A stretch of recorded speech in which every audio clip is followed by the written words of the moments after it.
ससुराल गेंदा फूल। मालती और श्यामलाल जी का आरती को विदा करते हुए मन भर आया था।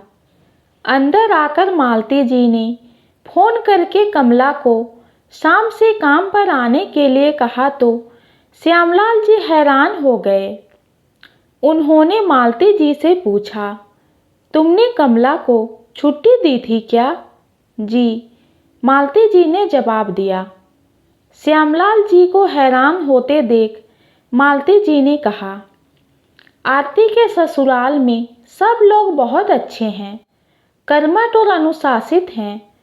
उसकी सासू माँ भी प्रिंसिपल थी, लेकिन फिर भी झाड़ू पोंछा और बर्तन के अलावा खाना बनाना और साफ सफाई सब खुद ही करते हैं। हमारे घर में प्रत्येक काम के लिए हमने हमेशा ही कोई नौकर जरूर रखा है, इसीलिए आरती को घर का काम करने की आदत ही नहीं थी। वह जो तुम्हें कह रही थी कि ससुराल में तंग है और बार बार यहाँ आने की जिद करती है, वह केवल इसलिए कि उसे वहाँ कोई काम करना पसंद नहीं है। मैं नहीं चाहती कि वह अपनी इस आदत के कारण अपनी गृहस्थी बिगाड़ दे, इसीलिए अब की बार उसके आने के बाद मैंने कमला को भी छुट्टी दे दी थी और खुद भी बीमार होने का नाटक कर रही थी। सप्ताह भर ही आरती ने बड़ी मुश्किल से अपने दफ्तर और घर को संभाला था। हालांकि मुझे उस पर बहुत दया आ रही थी, लेकिन जीवन जीने के लिए कर्मठ तो उसे बनना ही पड़ेगा।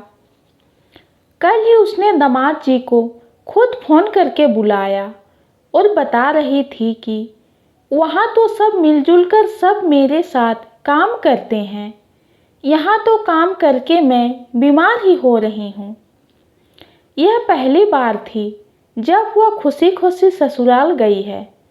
मुझे उम्मीद है इस तरह से वह अपने ससुराल में जल्दी ही रहना और काम करना भी सीख जाएगी। ये छोटी सी कहानी आपको कैसी लगी कमेंट में ज़रूर बताइए। कहानी पसंद आती है तो चैनल को लाइक और सब्सक्राइब कीजिए। कहानी सुनने के लिए आपका बहुत बहुत धन्यवाद।